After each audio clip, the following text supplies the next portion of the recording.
Hi everyone, कैसे हो आप सभी लोग। आई होप आप लोग अच्छे होंगे। मैं हूं राहुल जेसवाल एंड स्वागत करता हूं आप सभी का एक बार फिर हमारे यूट्यूब चैनल JR ट्यूटोरियल्स में।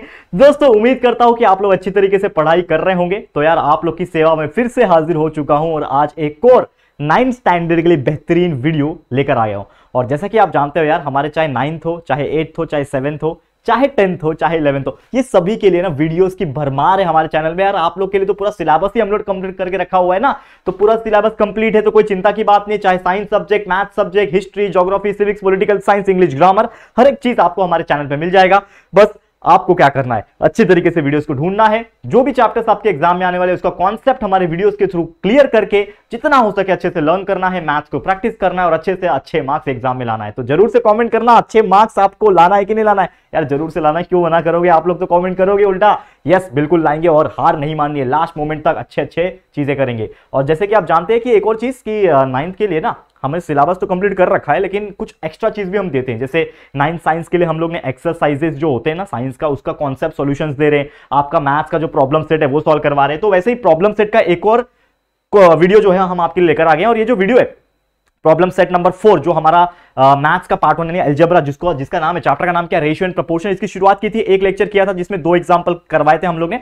एक एग्जांपल के अंदर 5 क्वेश्चन थे, दूसरे के अंदर हमने 2-3 क्वेश्चन कराए थे। तो आज लेक्चर नंबर 2 है, लगातार दूसरा लेक्चर। फटाफट से सॉल्व करते हैं, देखते हैं कि कौन कौन से एग्जांपल्स कर रहे हैं। लेकिन उसके पहले अगर आपने मुझे इंस्टाग्राम पे फॉलो नहीं किया तो जरूर से कर लेना। साथ ही में अच्छे से पढ़ाई करते रहो, keep watching and keep studying, बस इतना ही यहां पे मैं बोलना चाहूंगा, ठीक है। तो अच्छी तरीके से पढ़ाई करते रहो। चलिए वीडियो की शुरुआत करेंगे। तो सबसे पहले यहां पे मैं आपको बताना चाहूंगा कि करना क्या है। देखो सबसे पहले हम लोग बात करेंगे कि right the following ratio in reduce form. ये है हमारा क्वेश्चन नंबर 3। आप देख पा रहे हो यहां पे लिखा हुआ है क्वेश्चन नंबर 3, मतलब इसके पहले के दो क्वेश्चन है, क्वेश्चन नंबर 1 पूरा, क्वेश्चन नंबर 2 पूरा, वो ऑलरेडी हमने सॉल्व करवा दिया है पिछले लेक्चर में। अगर आपने नहीं देखा है तो प्लीज जाइए, आप चेकआउट कर सकते हो। अब क्वेश्चन नंबर 3 क्या बोलता है, right the following ratio in reduce form, मतलब जो भी रेशियो रहेगा उसको रिड्यूस फॉर्म में लिखना है। तो चलिए रिड्यूस फॉर्म में इसको लिखते हैं हम लोग।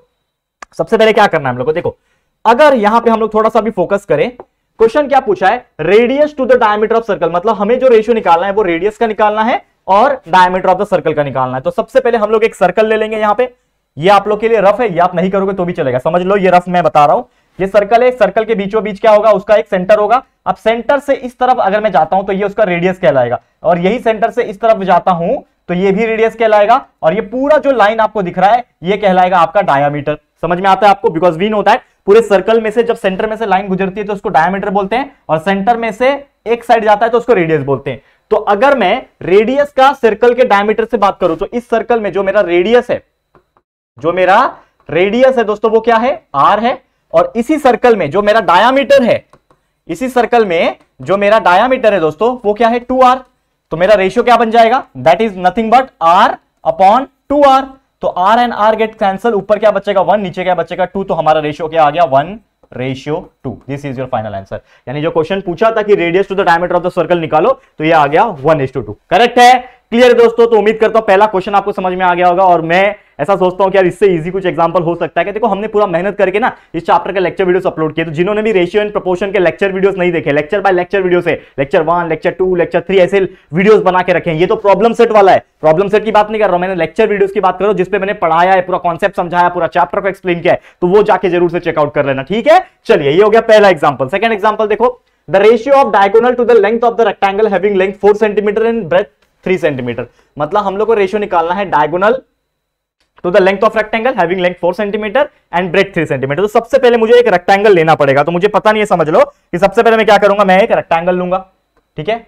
ये मेरा एक रेक्टेंगल है, ठीक है। अब ये रेक्टेंगल में अगर आप देखोगे तो यहां पे क्लियर कट मैं एक चीज बता सकता हूं कि मैं एक ले लूंगा डायगोनल। समझ लो यहां से लेके यहां तक मेरा क्या है, डायगोनल है। मैंने थोड़ा टेढ़ा कर दिया, मैं स्केल से बनाता हूं, स्केल से बना रहा हूं। यहां पे मैंने एक बना दिया डायगोनल, ठीक है। अब यहां पे क्या बोल रहा है कि हमें रेशियो निकालना है किसका, diagonal to the length of rectangular. मतलब हमारा जो लेंथ दिया हुआ है सबसे पहले ये 4 है तो ये भी 4 होगा, और ब्रेथ दिया है 3 तो ये भी 3 होगा। और ये जो डायगोनल है मुझे पता नहीं है, तो डायगोनल का किससे रेशियो निकालना है, उसके लेंथ से। तो लेकिन डायगोनल तो मुझे पता ही नहीं है ना। ये मेरा क्या है दोस्तों, ये मेरा डायगोनल है। तो डायगोनल का वैल्यू पता है कि आपको नहीं पता है। तो डायगोनल का वैल्यू निकालने के लिए सबसे पहले क्या करना पड़ेगा दोस्तों, तो लिखो यहां पे डायगोनल निकालना पड़ेगा और लेंथ निकालना पड़ेगा। लेंथ तो दिया हुआ है ऑलरेडी, इसका रेशियो हम लोग निकालेंगे। समझ में आ रहा है दोस्तों? समझ में आ रहा है? देखो अब यहां पे क्या हो रहा है कि डायगोनल और लेंथ हम लोग निकालना चाहते हैं। डायगोनल और जो लेंथ है वो निकालना चाहते हैं। तो डायगोनल में निकालने के लिए समझ लो कि ये मैं ट्रायंगल कंसीडर करता हूं, इसका नाम है ए बी, ये सी और ये। तो अगर मैं कंसीडर करूं, देखो इन ट्रायंगल एबीसी, ये ट्रायंगल एबीसी में मेरा जो ये बी होगा ये 90 डिग्री होगा, एंगल बी इज 90 डिग्री। देखो इस ट्रायंगल के अंदर ये डायगोनल का लेंथ अगर निकालना है तो पाइथागोरस थ्योरम लगाना पड़ेगा। तो एंगल भी 90 डिग्री है, तो बाय पाइथागोरस थ्योरम। देखो यहां पे बाय पाइथागोरस थ्योरम क्या बोलता है? पाइथागोरस थ्योरम क्या बोलता है कि AC square is equal to AB square plus BC square. ठीक है, ये बोलता है। तो मेरा AB कितना है? 3 है, तो 3 का स्क्वायर प्लस BC कितना है दोस्तों? 4 है, तो 4 का square is equal to AC square. तो AC square is nothing but what? 9 प्लस 16 यानी 25। तो AC square is equal to 25। तो आपका AC का वैल्यू जो है आपको मिल जाएगा। AC का वैल्यू मिल जाएगा, कितना मिल जाएगा? 5। AC का वैल्यू 5 मिल गया, मतलब डायगोनल आपको मिल गया। तो डायगोनल अभी आपके पास 5 है, ठीक है। लेंथ आपको दिया हुआ है 4, तो रेशियो निकल जाएगा। क्या निकल जाएगा कि जो डायगोनल है इसका रेशियो निकालना है किससे? लेंथ से। तो डायगोनल अपॉन लेंथ, यानी कि डायगोनल कितना आया आपका? डायगोनल आया 5, लेंथ आया 4, तो आपका जो रिक्वायर्ड रेशियो है वो क्या हो गया? 5:4। This is your final answer. Correct? Clear है? कितना सिंपल था। तो ऐसे एग्जांपल्स आपको बहुत अच्छी तरीके से सॉल्व करने हैं। क्लियर है? समझ में आ गया? चलते हैं नेक्स्ट क्वेश्चन की तरफ। क्या बोल रहा है नेक्स्ट क्वेश्चन? Third question. चलो फटाफट से निकालते हैं third question. The ratio of, देखो ध्यान से, the ratio of perimeter to the area of square. मतलब एक स्क्वायर है मेरे पास, सबसे पहले मैं क्या करूंगा? स्क्वायर को ड्रॉ करूंगा। स्क्वायर किधर से आएगा? यहीं से आएगा। ये मेरा क्या है? स्क्वायर है। समझ लो ये स्क्वायर है। ये स्क्वायर का साइड 4 सेंटीमीटर, तो ये भी 4 रहेगा, ये भी 4 रहेगा, ये भी 4 रहेगा, ये भी 4, चारों साइड सेम होते हैं ना स्क्वायर के, तो 4 सेंटीमीटर रहेगा। हमें रेशियो किसका निकालना है? पेरीमीटर का। पेरीमीटर का किसके साथ? एरिया के साथ। तो इस स्क्वायर का हम लोग सबसे पहले पेरीमीटर निकालेंगे, फिर एरिया निकालेंगे। ठीक है, तो इसको मैं मान लेता हूं इक्वेशन नंबर 1। तो पेरीमीटर निकाल लो। Perimeter is nothing but perimeter of square. Square का पेरीमीटर कैसे निकालते हैं? 4 मल्टीप्लाई बाय साइड। ठीक है, तो that is 4 multiply by 4, that will be equal to 16। आ गया पेरीमीटर। उसके बाद हम लोग एरिया निकालेंगे। तो एरिया ऑफ स्क्वायर क्या होता है दोस्तों? ये सब हम लोग बचपन में करते थे। Area of square is nothing but side का स्क्वायर, यानी कि 4 का स्क्वायर इज इक्वल टू 16। तो आ गया एरिया भी 16। तो पुट इन 1 इक्वेशन नंबर 1 में डाल दो। पेरीमीटर कितना है हमारा? पेरीमीटर आया 16 अपॉन एरिया कितना आया? 16। तो 16 अपॉन 16 इज नथिंग बट 1। ठीक है, रेशियो निकालना है ना, तो 16 1 जा 16, 16 1 जा 16, तो 1 upon 1, that will be equal to 1:1। तो this is your final answer, 1:1। Correct है? तो कितना इजी एग्जांपल्स है। ऐसे ही एग्जांपल्स आपके एग्जाम में आएंगे तो आप बहुत अच्छी तरीके से इसको सॉल्व कर सकते हो। क्लियर है? समझ में आ रहा है दोस्तों? उम्मीद करता हूं ऐसे क्वेश्चंस आप इजीली कर पाओगे। ये था हमारा क्वेश्चन नंबर 3 पूरा कंप्लीट। अब चलते हैं नेक्स्ट क्वेश्चन की तरफ। ये है हमारा क्वेश्चन नंबर 4। क्या बोल रहा है? Check whether numbers are in continued proportion. यार बहुत इजी एग्जांपल। कंटिन्यूड प्रपोर्शन क्या होता है? अगर B square is equal to AC होता है तो कंटिन्यूड प्रपोर्शन होता है। तो यहां पे सबसे पहले 3 चीज दिया हुआ है, A is equal to 2, B is equal to 4, C is equal to 8। 3 चीज दिया हुआ है। तो अगर हमें पूछा है यहां पे कि कंटिन्यूड प्रपोर्शन है कि नहीं, वो निकालना है। करेक्ट है? हमें क्या निकालना है? कंटिन्यूड प्रपोर्शन है कि नहीं वो निकालना है। तो हम लोग क्या करेंगे? सबसे पहले हियर हम लोग क्या निकालेंगे? बी स्क्वायर निकालेंगे। तो बी स्क्वायर यानी 4 का स्क्वायर इज इक्वल टू 16 हो जाएगा। फिर ए और सी का मल्टीप्लीकेशन निकालेंगे। तो ए और सी का multiplication 2 multiply by is equal to 16। तो यहां पे क्या हो रहा है? देयरफॉर बी स्क्वायर जो है वो AC के बराबर आ रहा है। तो देयरफॉर मैं क्या बोलूंगा कि ये जो वैल्यू है 2, 4, 8 are in continued proportion, CP। Continued proportion का शॉर्टकट मैंने लिखा है, आप लोग पूरा लिखोगे, कंटिन्यूड प्रपोर्शन पूरा लिखोगे। ठीक है, समझ में आ गया? क्लियर है? Next question 1 2 3। A कितना है? 1 है। B कितना है? 2 है। C कितना है? 3 है। ठीक है, सबसे पहले क्या निकालूंगा? बी स्क्वायर निकालूंगा, मतलब 2 का स्क्वायर इज इक्वल टू 4 आ गया। फिर A और C का मल्टीप्लीकेशन निकालूंगा, तो A multiply by C। A कितना है? 1 मल्टीप्लाई बाय C कितना है? 3, तो ये आ गया 3।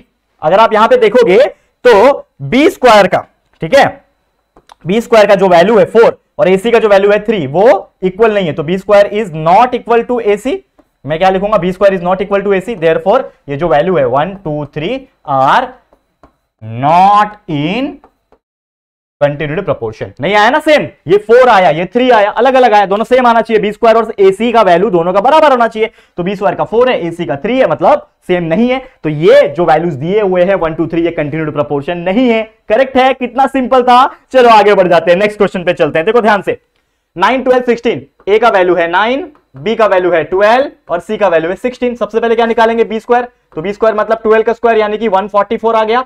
फिर उसके बाद ए सी का वैल्यू निकालेंगे, तो ए है 9 मल्टीप्लाई बाय सी कितना है 16, 69 का कितना होता है 144 होता है, यानी कि सिंपली बी स्क्वायर का जो वैल्यू है वो ए और सी के बराबर है, ए और सी के मल्टीप्लिकेशन के बराबर है। तो देयरफॉर हम लोग क्या बोल सकते हैं कि ये जो वैल्यू है 9, 12, 16 आर इन कंटिन्यूड प्रपोर्शन। खत्म, क्लियर। लास्ट एग्जांपल आप लोग करोगे, चलो मैं करके दिखाता हूं फटाफट। a is equal to 3, b is equal to 5, c is equal to 8। तो बी स्क्वायर निकालेंगे, बी स्क्वायर मतलब 5 का स्क्वायर यानी कि 25 आ गया, ठीक है,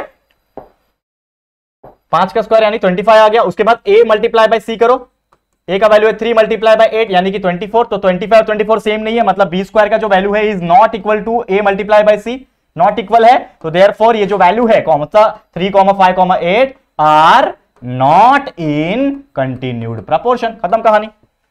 समझ में आ रहा है दोस्तों कितना सिंपल है, ऐसे क्वेश्चंस आते हैं एग्जाम में, एक एक मार्क्स के लिए, आप लोग बिंदास उसको सॉल्व करके दिखा सकते हो। क्लियर है, समझ में आ रहा है। चलो आगे बढ़ जाते हैं, नेक्स्ट क्वेश्चन पे जाते हैं। आप देखो ध्यान से, A B C are in continued proportion, यहां पे बोल रखा है कि एबीसी कंटिन्यूड प्रपोर्शन में है। If A is equal to 3, C is equal to 27, then find B. अरे यार सिंपल है ना, बोल के रखा है A B C are in continued proportion. तो देयरफॉर अगर कोई भी चीज जब 3 वैल्यू होती है एबीसी की, जब कंटिन्यूड प्रपोर्शन में होती है, इसका मतलब क्या होता है कि बी स्क्वायर का वैल्यू जो है वो एसी के बराबर होता है। तो बी का वैल्यू कितना दिया हुआ है, दिया है क्या, नहीं, बी का वैल्यू फाइंड आउट करना है, मतलब बी स्क्वायर वैसे का वैसे ही रहेगा। ए का वैल्यू दिया है 3 और सी का वैल्यू दिया है कितना 27। तो 27 3 कितना होता है, कर दो, 7 3 21, 2 कैरी, 3 2 6 7 8 81। तो B square is equal to 81, therefore B is equal to under root of 81। तो देयरफॉर आपका बी का वैल्यू आ गया 9। खत्म कहानी, आ गया answer. b is equal to what, b is equal to 9। कितना आसानी से आप लोग इसका आंसर जो है वो निकाल पा रहे हो। ठीक है, ये हो गया। ऐसे क्वेश्चंस आएंगे बिंदास, कोई भी कैटेगरी का आएगा आप लोग करके दिखा सकते हो, है कि नहीं दोस्तों। इसी बात पे दोस्तों वीडियो को लाइक जरूर से करो यार, मेहनत किया जा रहा है आपकी तरफ से यार। देखो आपका तो पूरा सिलेबस कंप्लीट हो चुका है, रेस्ट कर सकता था, लेकिन फिर भी आपके लिए प्रॉब्लम सेट करा रहा हूं, फिर भी आपके लिए साइंस के प्रॉब्लम एक्सरसाइज के जो सॉल्यूशंस है, कॉन्सेप्ट सॉल्यूशंस है, वो भी हम लेकर आ रहे हैं। क्यों मेहनत करें, ताकि यार आप लोग को ऊंचाई पे लेके जा सके। तो यार इसी बात पे बस सपोर्ट करो, लाइक कर दो यार, क्योंकि आपके लाइक से ही मोटिवेशन आता है। ठीक है, चलो आगे बढ़ते हैं। नेक्स्ट अगला क्वेश्चन, क्वेश्चन नंबर 6 है, convert the ratio into percentage. आपको रेशियो दिया रहेगा, उसको परसेंटेज बनाना है, बहुत सिंपल है। देखो क्या बोल रहा है, 37 रेशियो 500। क्या करना है आपको, 37 ratio 500 is equal to x percentage, मैंने मान लिया।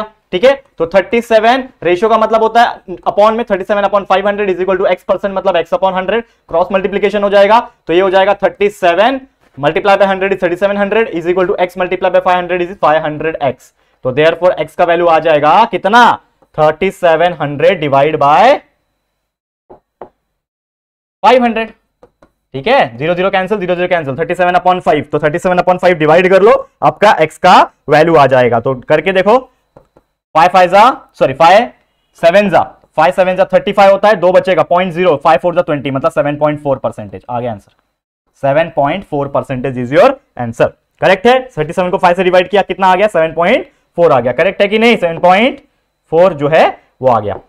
अगला क्वेश्चन 5/8। तो मैं मान लेता हूं, क्या मान लूंगा, 5/8 है ना, तो अगर आप जो भी इसको लिखना चाहते हो वो लिख सकते हो।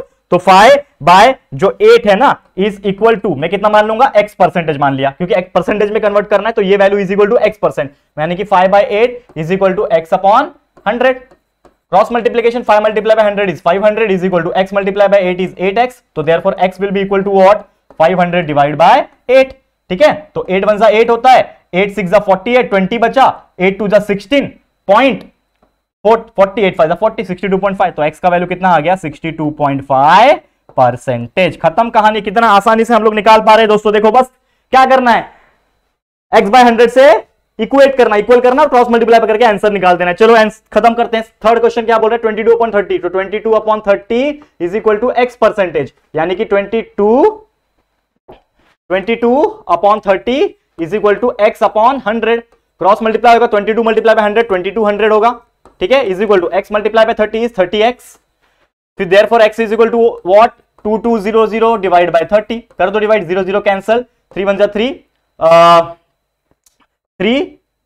220 को डिवाइड करो, 3 7 जा 21, कितना आएगा। देखो इसको मैं वापस करता हूं, देखो ये है ना 220/3, तो x इज इक्वल टू कितना हो जाएगा 3 7 21, 10 हो गया, 3 3 9 पॉइंट कितना हो जाएगा 73.33 बार बार आएगा, ठीक है, मतलब 73.33% आपका ये वैल्यू आया 73.33%, ठीक है। नेक्स्ट है 5/16, 5/16 मतलब 5/16 is equal to x%, 5/16 is equal to x upon 100, फटाफट 500 इज इक्वल टू 16x, तो therefore x will be equal to what 500 divide by 16, कितना हो जाएगा x will be equal to what, कितना हो जाएगा, कितना हो जाएगा, करके देखो फटाफट, 500 को डिवाइड करो कितना हो रहा है 16 से, आपका आंसर आ जाएगा दोस्तों 31.25 आंसर आ जाएगा, ठीक है, आ गया आंसर। ये लास्ट वाला मैं आपके लिए छोड़ रहा हूं होमवर्क, बहुत इजी है, इसको फटाफट से कर लेना, ठीक है। तो ये हो गया हमारा क्वेश्चन नंबर 6 पूरा कंप्लीट। तो आज के लिए इतना ही, लेकिन क्वेश्चन नंबर 7 एंड बाकी जो रिमेनिंग एग्जांपल्स है वो आप लोगों को बहुत जल्दी कराया जाएगा आगे के लेक्चर्स में, तो आप लोग बस बने रहना, हमारे साथ प्यार दिखाते रहना। तो आज के लिए ये वीडियो इतना ही, कंटिन्यूस मेहनत किया जा रहा है, बस आप लोग का सपोर्ट चाहिए, फोड़ देंगे आगे, सब कुछ अच्छा होगा, बस अपने आप पे भरोसा रखो और हमारे पे भरोसा रखो, ठीक है। चलो फिर आज के लिए इतना ही, वीडियो कैसा लगा प्लीज हमें कमेंट करना, वीडियो पसंद आए तो प्लीज वीडियो को लाइक कर देना, अपने दोस्तों के साथ जितना हो सके शेयर कर देना, और अगर फर्स्ट टाइम आए हो चैनल पर, अभी तक चैनल को सब्सक्राइब नहीं किया है तो फटाफट से हमारे चैनल को सब्सक्राइब करना, क्योंकि 1 मिलियन अब आपके हाथ में, फटाफट से सपोर्ट दिखाओगे 1 मिलियन हम जल्दी जल्दी कंप्लीट कर पाएंगे, ठीक है। तो गाइस फटाफट से सपोर्ट करो और साथ में बेल आइकन को भी प्रेस कर देना, ठीक है गाइस। तो जल्दी मिलेंगे हमारे न्यू वीडियो में, तब तक के लिए thank you and good bye.